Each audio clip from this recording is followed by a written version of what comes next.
Kata banjir.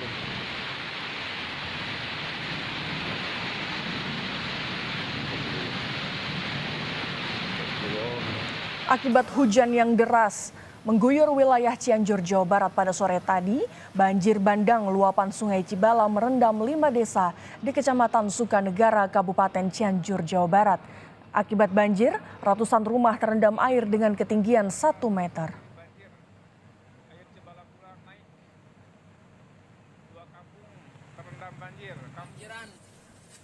Selain rumah warga yang terendam, jalan nasional menuju Cianjur Selatan ikut terendam banjir yang mengakibatkan akses jalan tersebut tidak bisa dilalui kendaraan.